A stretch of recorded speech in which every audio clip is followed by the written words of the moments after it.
Good afternoon, everyone. Welcome to our quick skills review. We're doing a presentation today on crowdfunding. I'm Sylvia Herzog. I'm with the Charcoal Project. This presentation has been prepared in conjunction with our Harvest Fuel Initiative Kenya. And we have many of the participants of that group on the call today. We are recording this call for future reference. We're asking if you're participating to please keep your mic and your video off for now. If you have a question, you can put it in the chat box, and we'll certainly have time for questions at the end of the presentation. Joining me today is Abby Rose Notarnicola, who also is with the Charcoal Project, and together we're going to talk to you today about crowdfunding. You want to go to the next slide, Abby? So what is crowdfunding and why are we talking about it today? I know some of you have actually done some crowdfunding, but all of you have heard about it and heard fantastical stories about people raising gobs of money online in a very easy peasy process. It's a little more complicated than that. There's tons of different platforms that you can use and different ways to raise money. And crowdfunding does require some careful research so you can figure out what the appropriate platform is for you. Basically, crowdfunding is a process of using social networks to raise small amounts of capital from a large amount of people. Typical, you see a crowdfunding campaign, maybe on GoFundMe, someone has some medical bills that they need to pay, so they put up a crowdfunding request and they get people chipping in $5, $10, and they can chip away at some of their medical debt. Or maybe you see on Kickstarter, which is a platform that's appropriate for new businesses, starting off, some new technological idea. They're trying to raise money to, get a prototype off the ground. So there's lots of different ways to raise money and different types of money to raise. So you can use it to start businesses, pay medical bills, raise money for charitable causes, just a myriad of things. Crowdfunding capital can also be in the form of grants, and that's just like, for example, when they're chipping in to pay your medical bills, that's just money people are giving you. You don't have to repay it. It can be equity, where you have a formal equity investor. So again, you're not necessarily having to repay it, but you have the requirements of having an equity investor.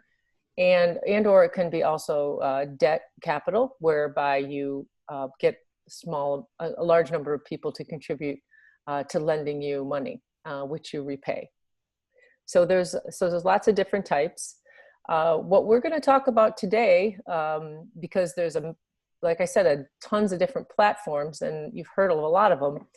But the problem with the platforms is that not all of them are relevant for companies operating in Kenya. There's some restrictions which we'll discuss. So today we're going to focus on crowdfunding platforms that would be appropriate for this group, our HFI Kenya group, which is a group of small business owners and who are looking to raise either debt or equity or grants. So we'll examine which platforms make most sense for you, and then how do you go about getting on those platforms. So with that, I think I'm going to turn it over to Abby Rose, and she's going to talk to us about the pros and cons of crowdfunding.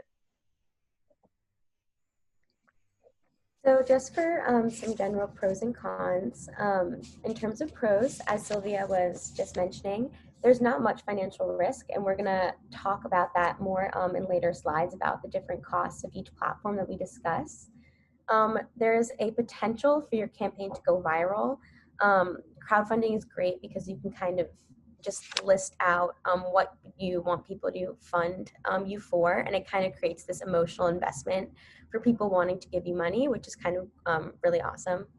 A successful campaign can validate your business, so it can show that there's interest in your product. There's a way for you to kind of directly communicate with a market, with people in your community, and it kind of builds that community through this joint effort to kind of raise you money. So it's a really amazing thing to see and to be a part of. In terms of cons, again, it takes time and it takes money. we're going to talk about this more later, but creating one of these platforms is kind of like creating your own marketing campaign, and you kind of have to be all in on promoting your page, monitoring your page, drawing people to your page. And with that said, there's no guaranteed success. So none of these platforms guarantee that you're going to get lenders, that you're going to get people donating to your page. But it's just kind of a great tool to draw people to it, with different features that different pages offer, and just being able to kind of share them in social media. We're going to talk more about those strategies later on. Another con is that everything is public. So in theory, competitors can see what you're doing, that you're fundraising. They can see, new ideas that maybe you're proposing in your little bio that you write up on your page, different things like that. So that's just something kind of to keep in mind. And again, in terms of the financial aspect, there are a lot of fees associated with, um, donating money, with, transferring your money into your bank, different things like that we're going to cover. And then, like I just said, it's public, so you kind of just have to be aware of what you put on it and what you want people to see. So in terms of the platform limitations that Sylvia was mentioning earlier, for most of the popular platforms that you've probably heard of, like GoFundMe and Kickstarter, you actually need a US bank account. So that kind of limits you to only ones that support your M-Pesa or Kenya bank account. So kind of when we're just going to go through the ones that do support that. So that would be Mchenga, Zadisha, and Kiva. And we created a spreadsheet for you guys that kind of goes more into depth about all of these. And we're going to link that at the end. But I'm kind of just going to go into Mchenga and Zadisha, and then Sylvia will cover Kiva. So Mchenga, what is it? Mchenga is a Nairobi-based fundraising platform for individuals, organizations, and businesses. Their mission is to empower fundraising for Kenyans by Kenyans. And here in their kind of mission statement, it talks about how they, people make fundraisers for medical reasons, for funeral funding, weddings, churches, businesses, education, different projects, sports, construction projects, or, funding for natural disasters, whatever disaster it may be. So it's kind of like a GoFundMe in terms of the causes that people create, that people use this platform for.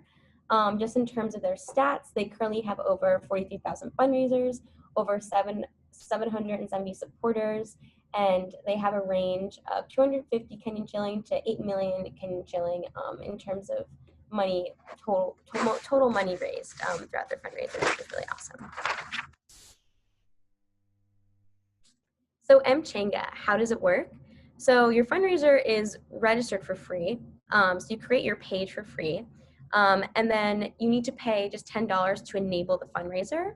And then before you can withdraw any funds that you are given, you need to have raised 250 Kenyan shilling. The funds can be withdrawn directly to your M-Pesa wallet or through electronic, bank transfer. There are, keep in mind, standard withdrawal fees that are from M-Pesa. They still apply. And then the platform of Mchenga does offer you 4.25% platform fee. And we kind of compare all the different fees of all the platforms later on. So it'll be a really good slide for you guys to refer to, and Sylvia's going to go over that. And then donations made with Visa, MasterCard are charged 2.5%. PayPal donations are charged 5%. And then there's this really awesome feature with Mchenga where I talk about it more in the next slide, but they basically send out text messages to anyone who donates, kind of thanking them, keeping them updated, just kind of making it easier for them to donate again, in a sense. And those are completely free, but you also have the opportunity to kind of mass message all the people who donate to your page. And you first get 250 free text messages, and then once those run out, you have to pay 2 Kenyan shilling per text. So that's just also something to kind of keep in mind. And then your fundraiser can run indefinitely on Mchenga. However, when you first just create your first fundraiser, there's a 30-day expiration date that just can easily be extended in your settings on the platform. So that's just nothing to worry about. It can run indefinitely, which is really cool. So pros and cons for Mchenga. So the pros are that people can kind of donate money through a lot of different online platforms, which is really great. Make sure that anyone who wants to donate can donate, which is awesome. So there only is $10, to kind of create your page, but there are a lot of service fees, which I'm going to talk about in the cons. And then another great feature is that, you can customize your fundraising page. You can, add pictures, photos. You can write as much or as little as you want on your bio about what you're doing, what your business is. And they make it really easy for you to share your fundraising page through Facebook, Twitter, WhatsApp, or, any social media platforms. Like I was talking about in the last slide, they have those automatic and free text messages, and also emails. They do them through emails as well. Send to thank your contributors, confirm their contribution, update on your fundraiser's progress, anything along those lines is for free, which is just really great because, like I said, it just kind of, people like to be thanked after they donate, to know that their, donation really meant something, and then kind of to be, continuously updated would kind of make people want to donate again, which is really awesome, really great feature.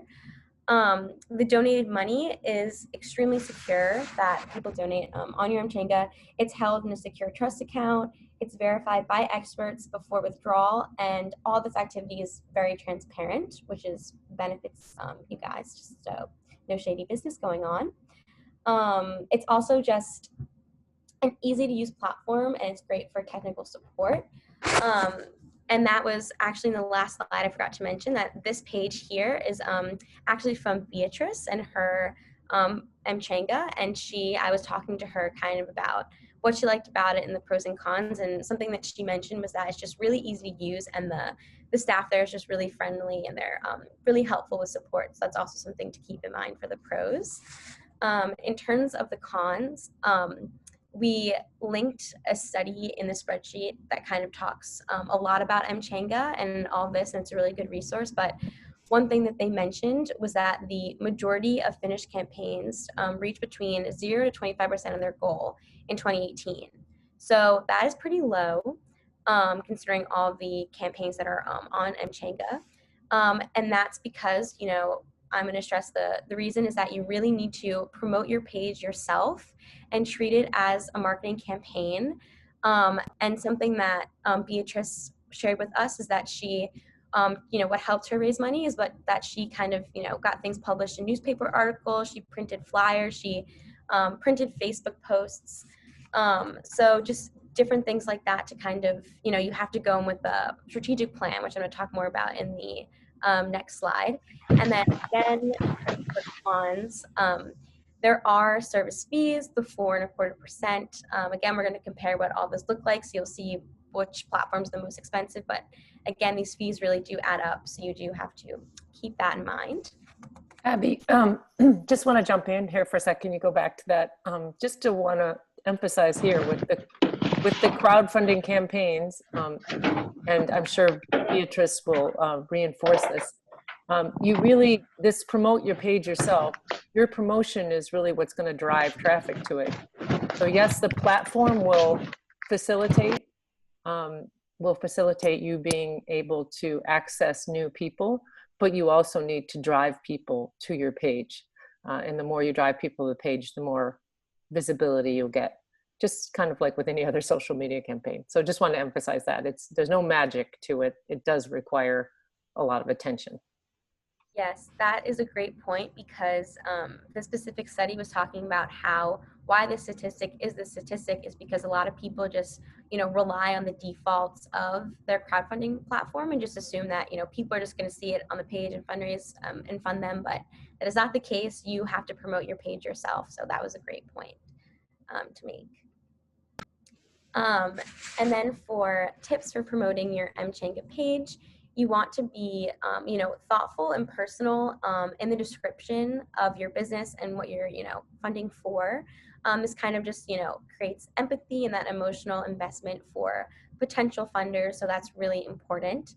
And then the basic kind of strategy for fundraising for Mchenga is that what you first want to do is you want to reach out to your family and friends, and you want to ask them to donate reach out to them, phone, email, social media, whatever that may be, to kind of establish your credibility on the platform. So once you kind of have, some donations, the lenders' names are visible, maybe, they leave some comments, you've established your credibility on the platform.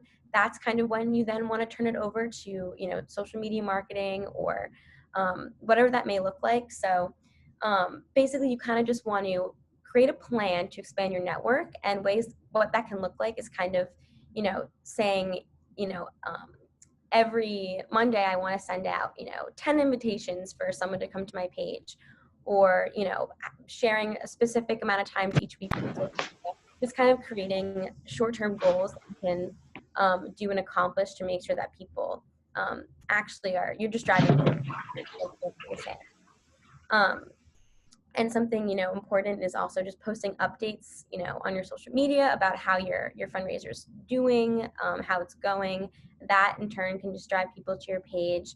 And something really important, like I was kind of mentioning before, is that you really want to make sure that you thank all of your donors. It's important because you want to know that their donation really meant something, and it's kind of, a lot of people just assume that once someone donates, they're not going to donate again. They kind of did their duty, but that isn't the case. They can feel even more inclined to donate again because they're invested in what you're fundraising for. So that's kind of just some really important to do. Abby, I'm going to jump in one more time. Just again, to emphasize the establishing your credibility. I mean, you really need to get things going with your own network first. If you're not someone who's on social media, this will be difficult for you because you need to have a social media network to begin with in order to start establishing these connections. Even if people don't donate but just share for you, that gives you the credibility and the traction you need. So if you're right now someone who's not really on Facebook or not doing anything on Instagram, you need to get going on that first before you can embark on one of these campaigns, because you're going to need to rely on your personal network to get this off the ground. I mean, people do want to see that initial push. It's like with anything else. If you see people, money attracts money. If people see support, then they'll give support. There's nothing worse than seeing a 0 donated on a page. Then you're like, oh, no one wants to support this cause. So you definitely have to focus on your own network first, just to get things going. And if you're thinking about doing one of these campaigns, you might want to start now by expanding your network, your own network, getting all your friends and families and coworkers and everything on your network so that this will be easier. Yep, that's a really great point. And we've, done different webinars on Facebook. So if anyone needs any help setting up social media platforms or anything, just let me know and I will be happy to help. Okay, so now we're moving on from Mchenga and we're going to talk about Zidisha. Zidisha is a lending platform for entrepreneurs in Kenya, Ghana, Nigeria, Zambia, and it directly connects lenders and entrepreneurs. So Zidisha loans are not financed by a bank or another organization, but instead they're just funded by ordinary people from around the world to come to your website and choose to fund your loan. So why they do this is because they think that this kind of cutting out the middleman decreases the loan interest rate costs. And again, we're going to compare all these different costs for you later on. So how does Zidisha work? You must apply. So before you even submit your loan application, you kind of have to go through a short verification process where you just kind of give them your residential address, your telephone number, your national, your identity number, your ID number. And they just confirm your identity through that way. They also ask for an active social media account just to confirm your online identity. They don't do any type of credit check, but they do just make sure that you don't have any overdue loans. And you also are asked for a recommendation from a community leader. So that's just kind of your verification and just some stuff that they do just before to make sure that you're kind of a credible candidate for a loan application. And then though, these Zidisha loans, they don't carry any interest, there are still a lot of fees, and the fees are kind of high, but again, we're going to compare those later on. So borrowers pay a service fee of 10% of the loan amount. This is to cover the cost of transferring and administering the loan. Loans also carry a credit risk payment ranging from 5 to 15%, which is used to reimburse lenders in the event of a default. There's a one-time premium payment of $10 that may be required in order to access higher credit limits. All transactions occur over M-Pesa. Loans get paid back in weekly installments, and there's no guarantee, again, that you will receive a loan. Similarly, that you kind of need to draw people to your page through kind of a marketing campaign, but this one more depends on lenders kind of coming in from lots of different places. So it's a little bit trickier to kind of, anticipate how much you can gain from this platform. But it is a loan kind of business.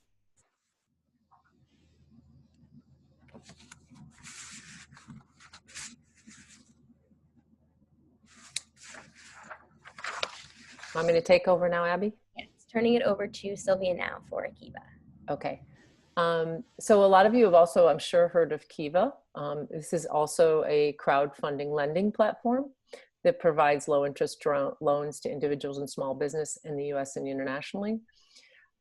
So Kiva works differently depending on where you are. In the US, it's a true crowdfunding model, so that similar to Zadisha, you list your project, and you support it with social media efforts, and then you get people to contribute, to lend to you directly through the Kiva platform. It's different in Kenya. Here they use more of a hybrid model, because in the US, Kiva is able to vet the individual borrowers themselves, or they rely on partners who vet the borrowers. In Kenya, because, and in a lot of other countries too, they are less able to do that, so they use local partners. There's a number of local partners that they use in Kenya, but a lot of them are very oriented towards agriculture. The one that is most relevant for us today is eCloth, which is an international organization, but has a Kenyan international microfinance organization, but has a Kenyan arm that I'm just going to say, hey, Muthoni, I'm sorry, but you keep unmuting. Could you stay muted? Thank you. So they keep they use eCloth to fund SMEs and individuals and different people on their platform. Do you want to go ahead and advance that, Abby? Okay. Yes. So I'm going to talk a little bit about eCloth then, because the way it works here is Kiva may post your project on their platform, but they're not relying on crowdfunding to get your money. Basically, what they're doing is if you were approved by their local partner, eCloth Kenya, for say a 200,000 shilling loan, eCloth will just give you the money.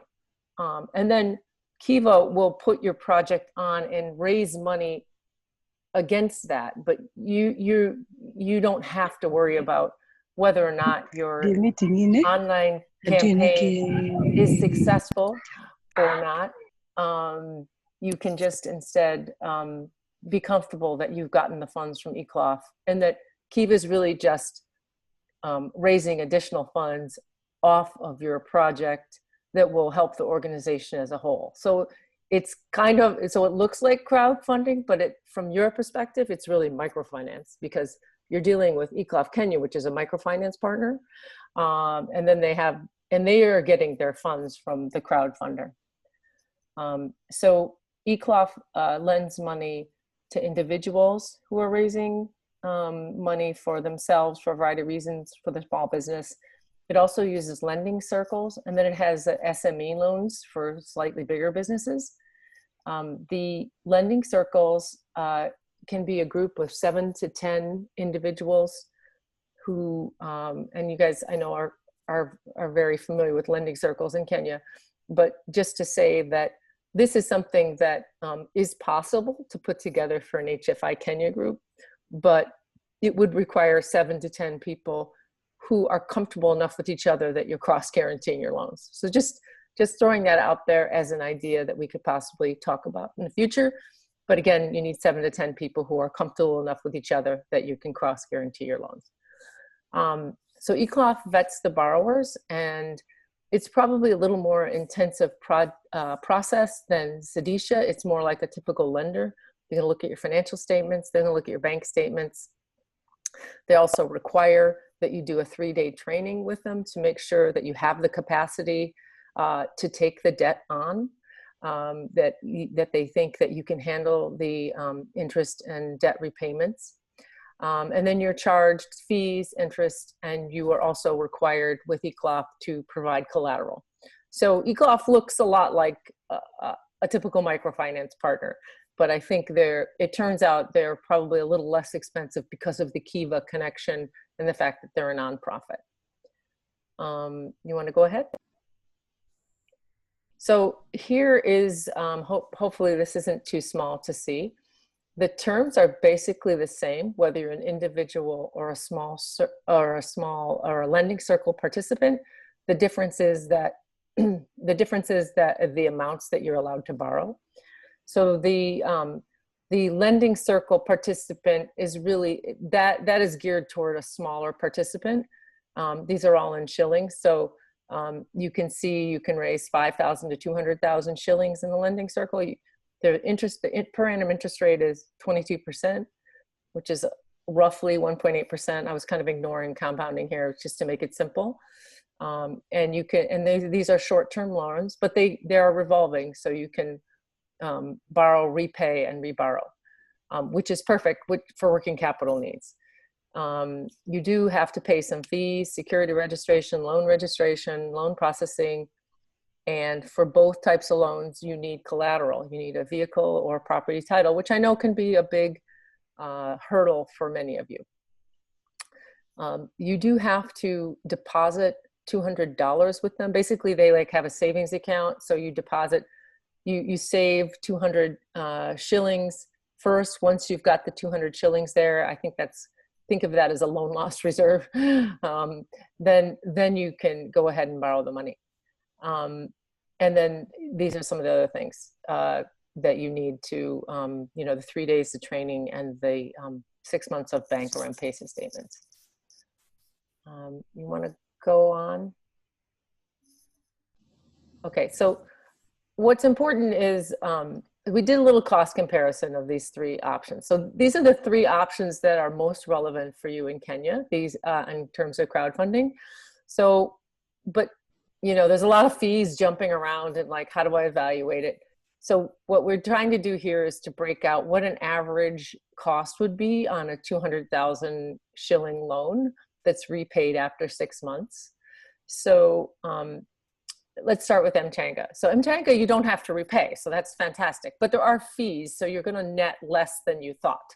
So if you raise 200,000 on Mchanga, you are going to pay 16,500 in fees on average. Just again, I'm using averages here because you don't know how people are going to contribute. If they all use PayPal, it at a higher fee.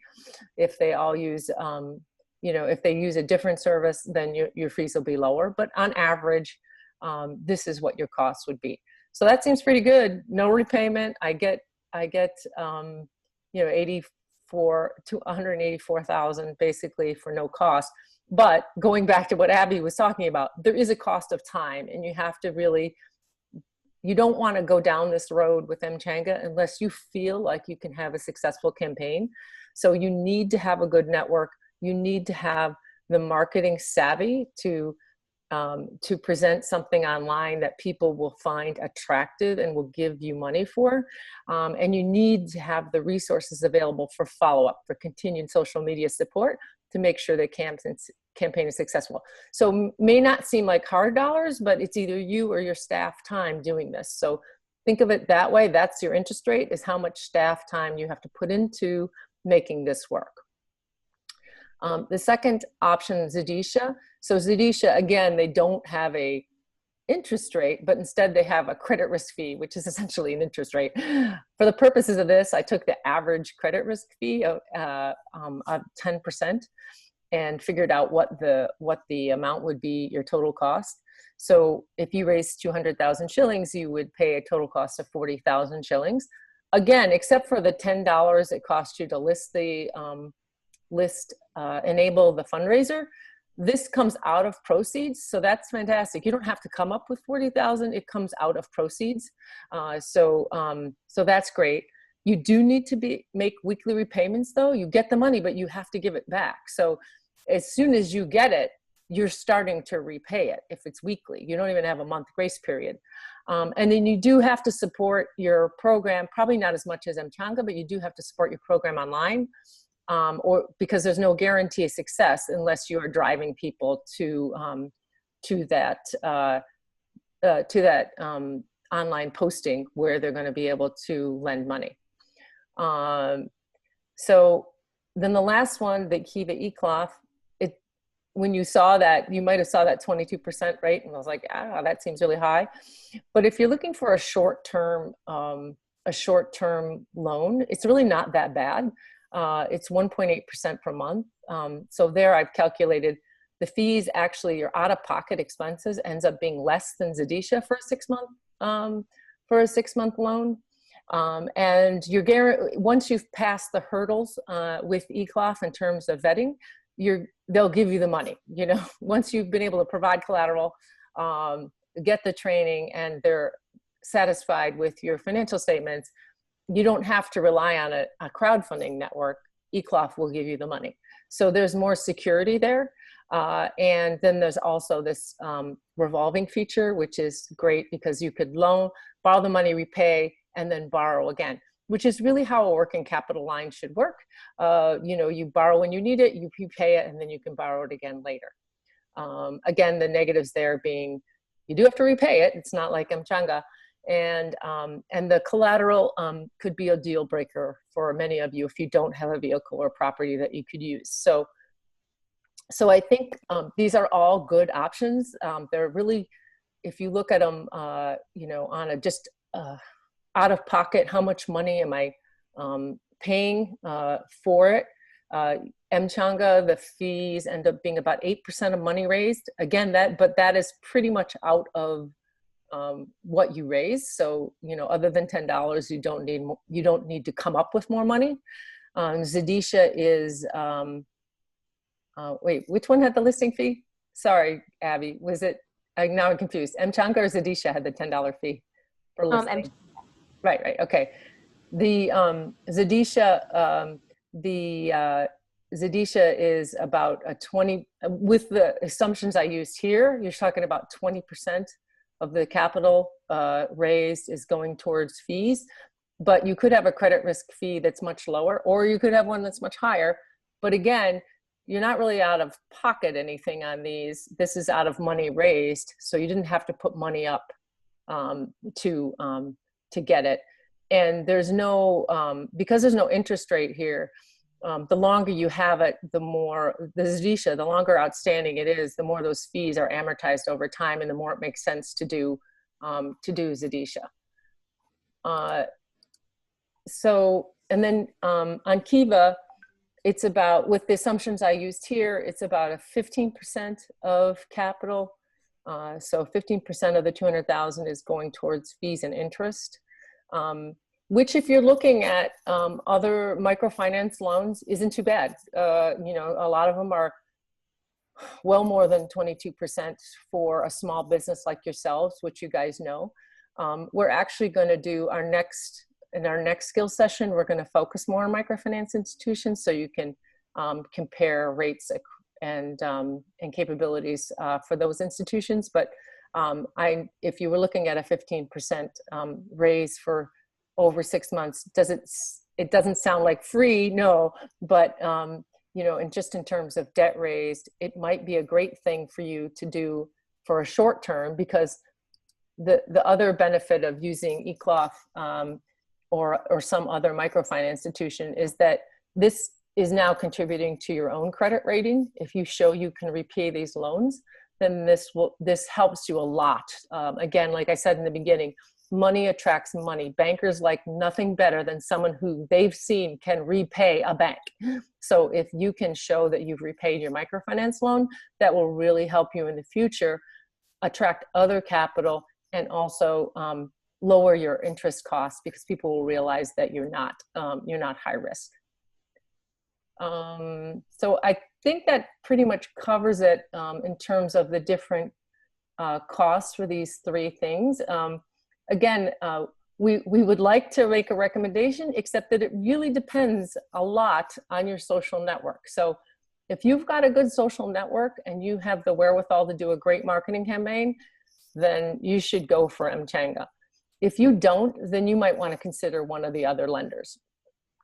If you have pretty steady cash flow and some collateral, Kiva eCloth option would be the option that would give you the most comfort that you can adequately raise funds and know that they'll be there, as opposed to spending a lot of time on an online marketing campaign and then not really knowing if you'll be able to raise the money, which is a little, you know, if you need to fund your working capital, you need to fund your working capital. You need a quick turnaround. You can't spend 6 months trying to raise the money that's only a 6-month term.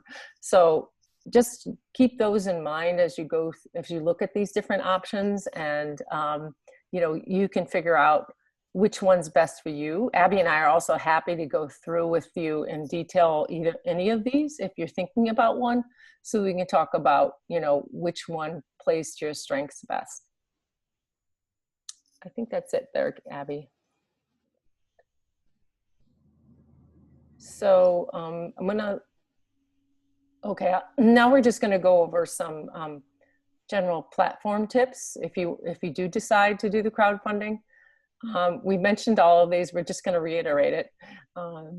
Preparing and strategizing is really important. So you wanna do this stuff up front, not on the fly.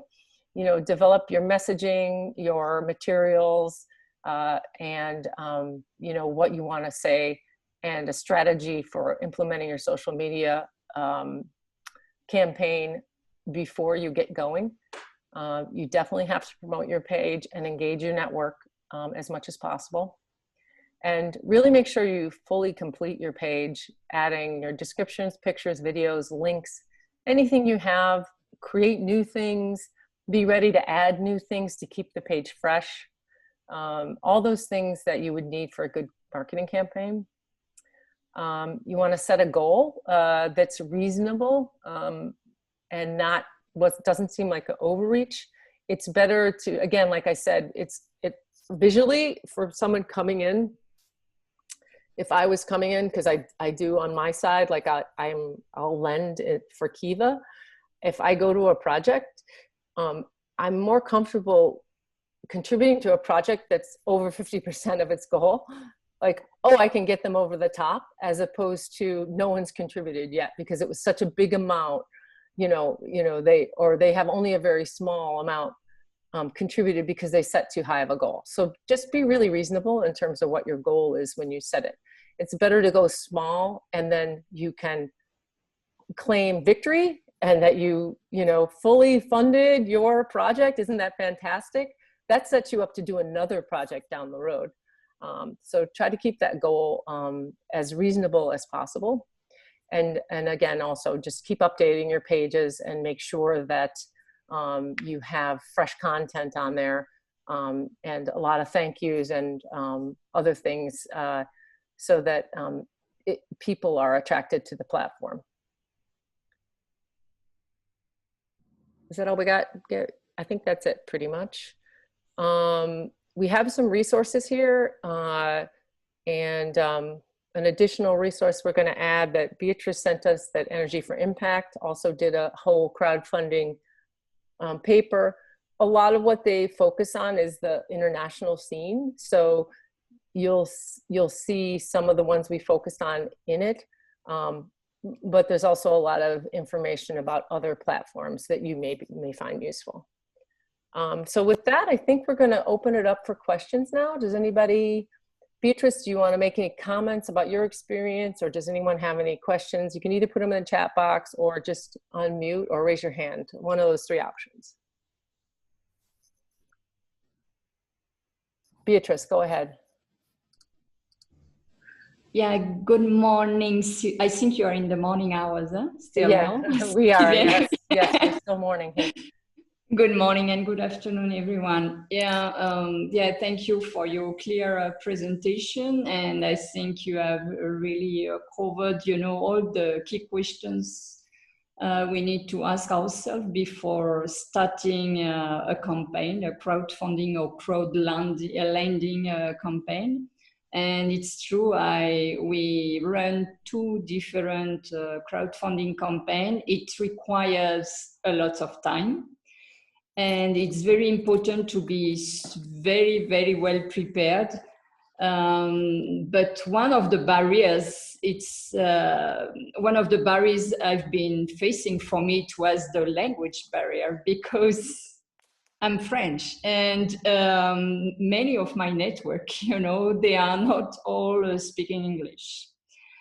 And so for me, I had to work even more because I had to translate absolutely everything. So I created, of course, first a mailing list for my family, for my social network in Kenya, in European countries and US, and also a mailing list for my business network. But what is very important, of course, is to prepare the content, as you say, the videos, the pictures, the text, and to say clearly the amount of money you want to raise and what are you going to do with it, how you are going to use this money. It's very important to be very, very clear.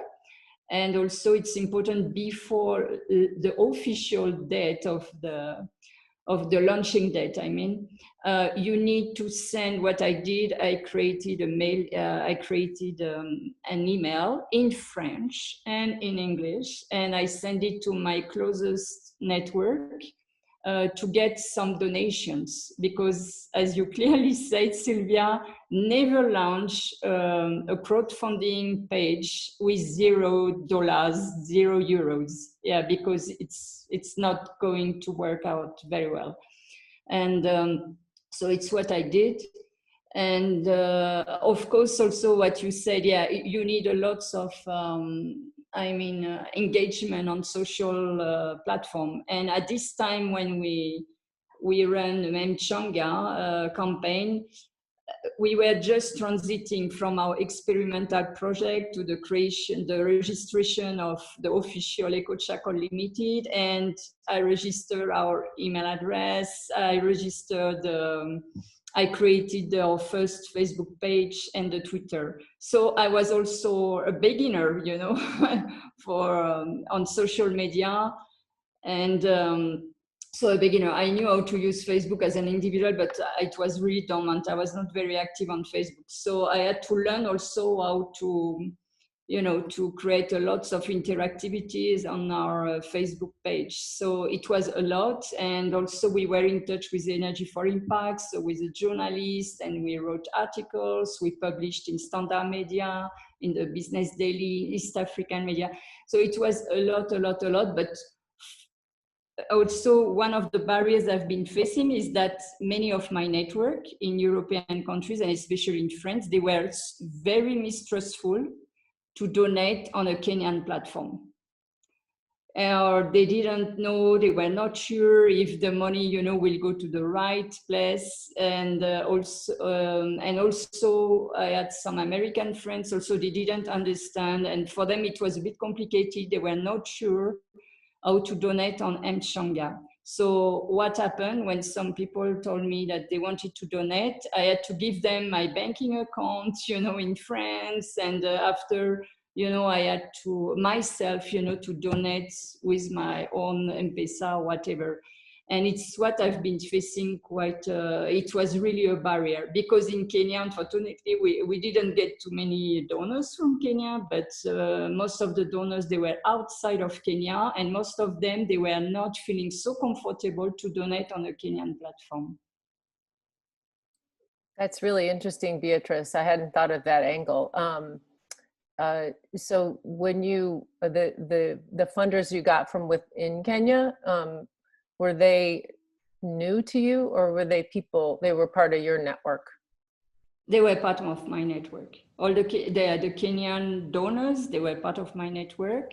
And otherwise, of course, most of the donors, they were part of my friends, family, social network, and especially in France or European countries. And most of them, or some from Belgium, yes. So, and for me, even I talked with the CEO of Mchanga, Chai Muley, and I told him, you need a multilingual, platform. And for me, what the decision I made, it was in 2017 or 2018, we launched another crowdfunding campaign, but I specifically selected a French-speaking platform. It's called Litchi, and it's online money pot.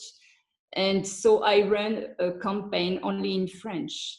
Yeah. So people, they were feeling more comfortable, of course, but my network was restricted. But at least, we managed to raise 3,000 euros, within 2-3 months. So it was, a short event, but also it means also that every time, you get a donation, of course, you need to communicate a lot. You need to say thank you. You need to write, emails. It's very important to keep following, and sending your big gratitude, whatever is happening, and to be very, very, very active. So, it's a full-time job. So it's really time consuming. Yeah. So Beatrice, let me ask you this. So you had a lot of people from your own network contributing.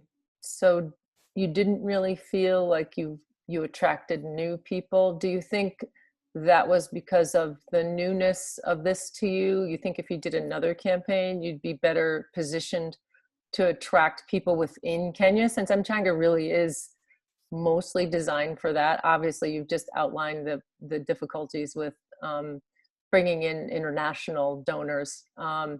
So I was just curious if you thought that having done it before, now you'd have a better shot at attracting a wider audience of other people outside your network, which is really what the platform is hopefully designed for.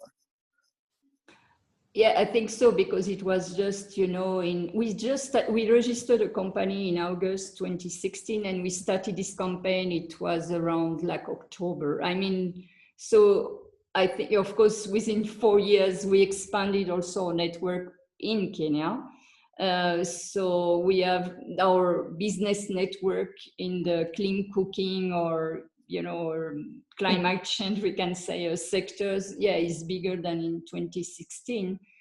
So I think, I wish, it will work better. And I think I will add, for example, also Instagram for boosting also the visibility of the campaign. Yeah, I will do it differently.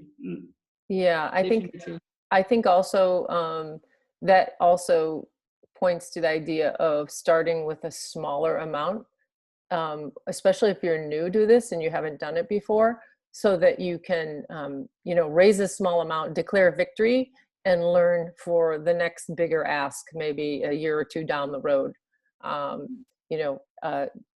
Beatrice is clearly illustrating how much work this is. So keep that in mind when you're considering it. But if you do have the resources and you're pretty savvy and you have a good network, this can be an amazing source of capital.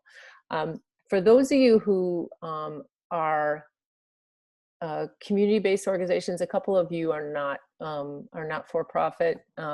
So you may be asking for donations from your donors in other ways. Just keep in mind that if you going to your network for donations and then you're going to them with a crowdfunding campaign, that's hitting them twice. So, you just have to keep that in mind that, as a for-profit business, you're probably not asking your network very often for money, but as a nonprofit, you are. So this would just be another ask. So you have to keep that in mind, that you can't, beat your network up too much. and if you've already asked them for donations or grant money or whatever during the year, it's going to be difficult to keep coming back to them with also crowdfunding projects. So just another thought for those of you who are not for profit but run community-based organizations and rely on some donations. Does anyone else have any? Thank you so much, Beatrice. That was great, useful insight. Appreciate it, especially your comments about fundraising outside of Kenya. Does anybody have any other questions or comments that you want to share or ask?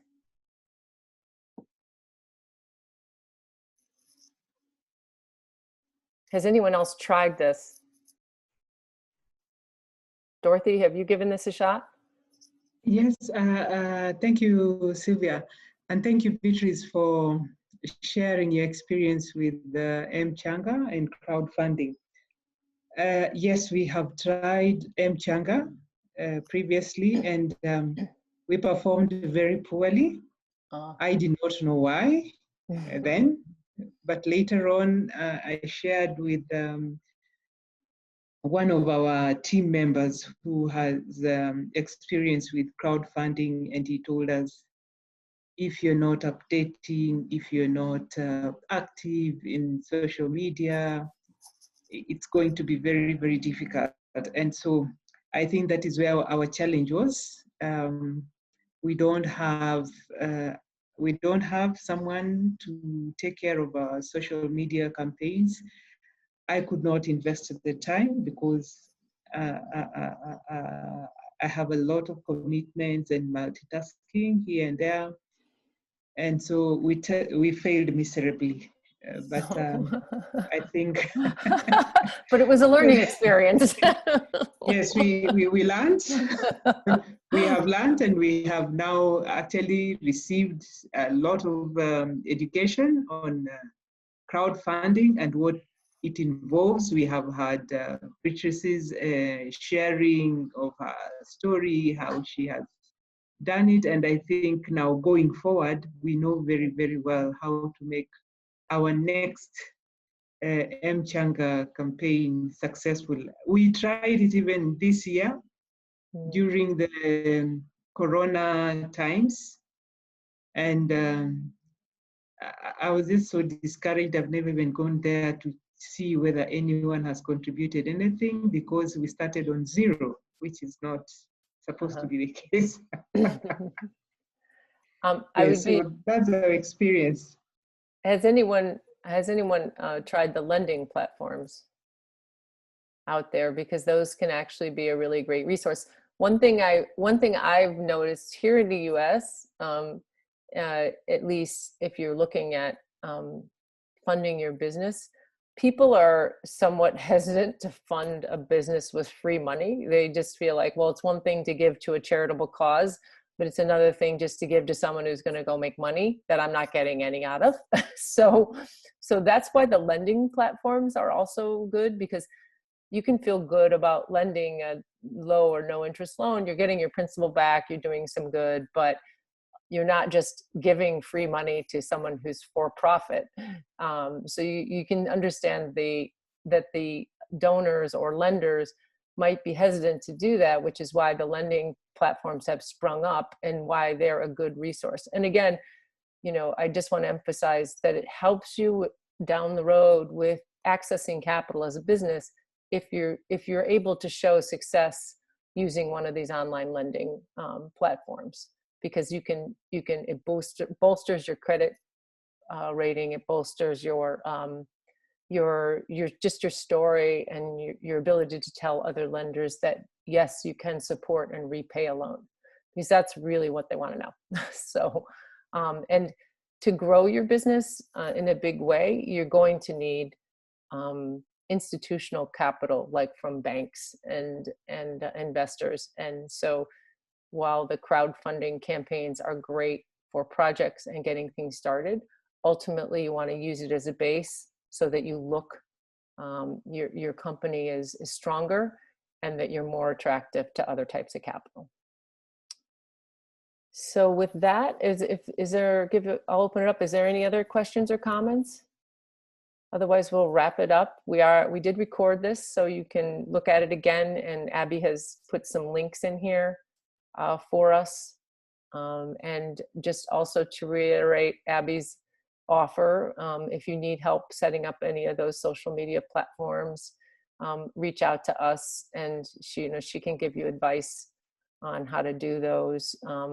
A lot of you are not on Instagram. I'm not even on Instagram for Charcoal Project, but I'm seeing so many people move that way. It's definitely something that I think we should all consider, especially now since it's linked to Facebook and you can pretty easily cross post.